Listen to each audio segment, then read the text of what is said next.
गुरुजी, मेरा नाम डेना फर्नांडिस है। मैं न्यू दिल्ली की रहने वाली हूँ और मैं मॉडलिंग भी करती हूँ। पहले मैं भूत प्रेत जिन जिनात पर विश्वास नहीं करती थी। फिर मेरे साथ एक ऐसा एक्सीडेंट हुआ, तब से यकीन हुआ कि ऐसी पैरानॉर्मल चीजें होती हैं इस दुनिया में, बस उन्हें हम इंसान देख नहीं पाते हैं।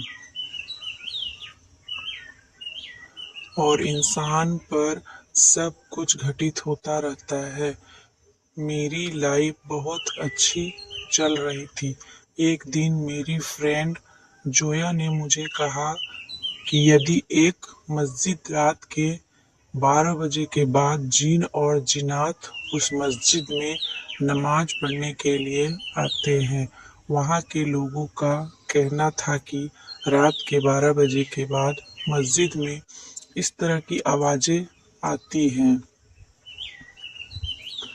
मैंने इस बात को फेक कहा कि उन्होंने कहा कि यह विश्वास कर नहीं करती है इन चीजों पर, बस सुनी सुनाई बातें होती हैं।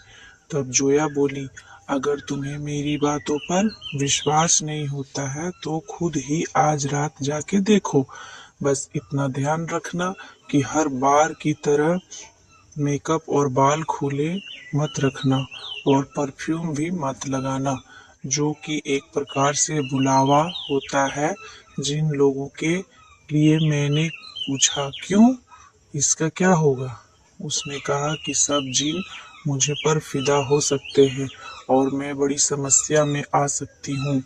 मैंने उसकी बात को सामान्यतः एनी लायक ही लिया और उसमें कहा, लेकिन मैंने नहीं जानती थी कि मैंने सोचा अब मेकअप और परफ्यूम लगाकर ही जाऊंगी। जरा मैं भी देखूं तुम्हारे जिन को कि वह मुझ पर आखिर क्या प्रभाव पड़ता है या नहीं पड़ता है।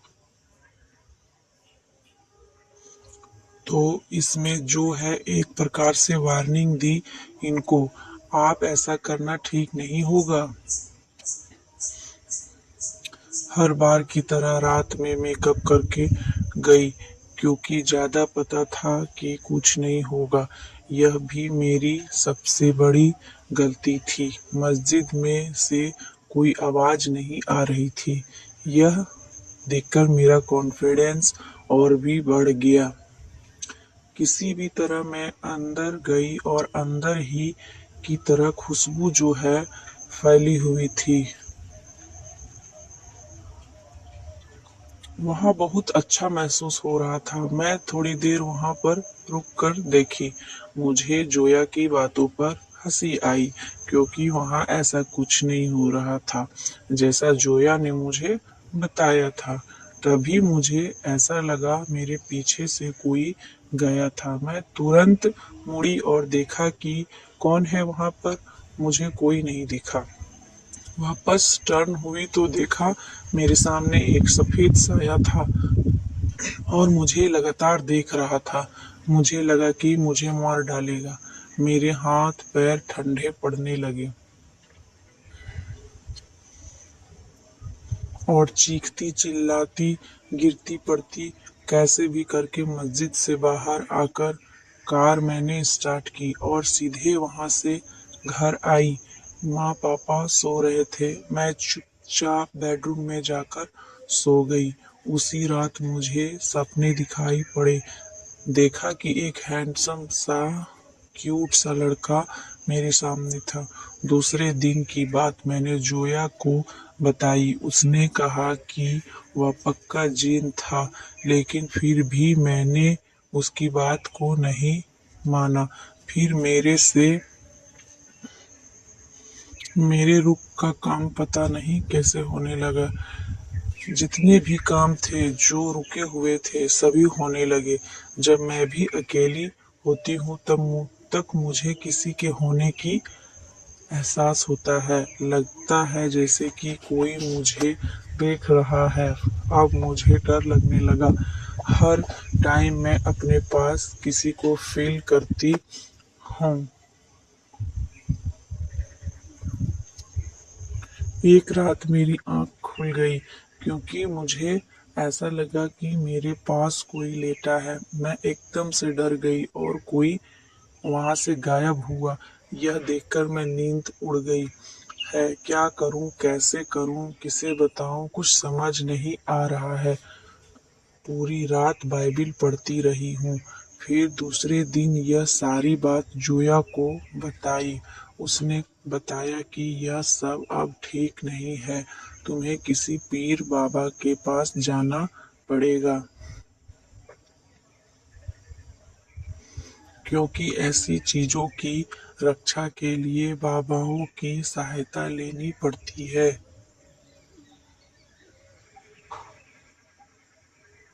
तो किस प्रकार से इनके साथ वहां पर यह सब चीजें घटित हो चुकी थी। लेकिन मैं किसी बाबा के पास नहीं गई, लेकिन चर्च के प्रीस्ट के पास गई। लेकिन कुछ फायदा नहीं हुआ। मेरी हर प्रॉब्लम सॉल्व हो रही थी। सुना है जिन सब देता है तो दूसरे हाथ से ले भी लेता है, उसका कुछ भरोसा नहीं। और भी ज्यादा डर गई थी। जोया एक पीर बाबा को जानती थी, तो हम दोनों उनके पास फिर गए। उनको सारी बात बताई। उन्होंने कुछ मंत्र पढ़े और अंदर चले गए। कुछ देर बाद बाहर आए और खाने बैठे। मैंने अभी सलीम से बात की है तुम्हारे लिए। यह उसका प्यार सच्चा है, तुम्हें खोना नहीं चाहता है, किसी भी हालत में तुम्हें हासिल करना चाहता है बेटी। और वह बहुत शक्तिशाली है, लेकिन उससे डरने की कोई जरूरत नहीं। अगर उसने तुम्हें नुकसान पहुंचाना होता तो इतने समय में पहुंचा चुका होता। तुम्हारी हर प्रॉब्लम को सॉल्व करता है ताकि वह तुम्हारे पास रह सके। बेटी, वह खुदा का नेक बंदा है जिन तुम्हें खोना नहीं चाहता है। वहां से हम घर आ गए। फिर उसी रात माँ पापा पार्टी में गए और मैं घर में अकेली थी। यह बातें बैठे सोच रही थी क्या करूं, तभी वहां सपने वाला लड़का आया। उसने देखकर मुझे बहुत अधिक डर हो गया। मैं इतना डर गई कि कहने लगी, मैं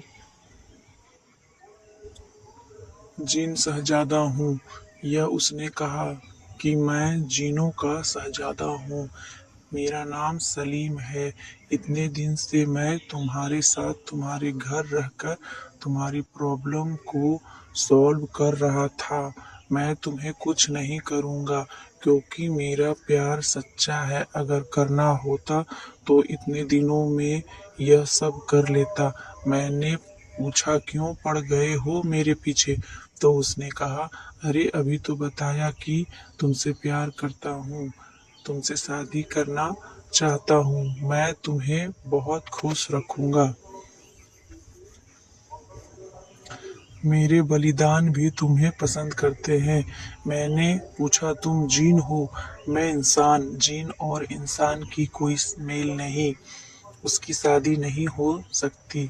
उसने कहा, हाँ नहीं हो सकती, पर एक इफरीत प्रजाति के साथ ऐसा नहीं है। मैं एक इफरीत प्रजाति का हूँ। मैं तुमसे शादी कर सकता हूँ और तुम्हारे साथ भी रह सकता हूँ। मैंने कहा, मुझ पर पैरानॉर्मल लाइफ नहीं चलेगी। मैं पहले वाली लाइफ में अच्छी थी। तो उसने कहा, अब कुछ नहीं हो सकता। तुम जिस रात मस्जिद में आई थी तभी से मैं पहली नजर में तुम्हें अपना दिल दे दिया। मैं तुम्हें सिर्फ चाहता हूँ। देखो, मैं बाकी जैसा भी नहीं हूँ। जिन बुरे होते हैं पर मैं सभी जैसा नहीं। उनमें कुछ अच्छे जिन भी होते हैं जो तुम्हें मुझसे डरने की कोई जरूरत नहीं है। कल ही मैं मेरे वालिदान तुम्हारे माँ पापा से मिलने के लिए भेजूंगा। इस बात को तैयार करने के लिए यानी शादी के लिए और मुझे इस बात से कोई फर्क नहीं पड़ता। मैं तुम्हें सच्चे दिल से चाहता हूँ। तब मैंने कहा ठीक है। अगले दिन वह सच में अपने पेरेंट्स को हमारे घर भेज दिया। जब यह बात मेरे माँ बाप को पता चली तो सभी स्तब्ध हो गए। उन्हें शादी के लिए हाँ कहना पड़ा और कर भी क्या सकते थे।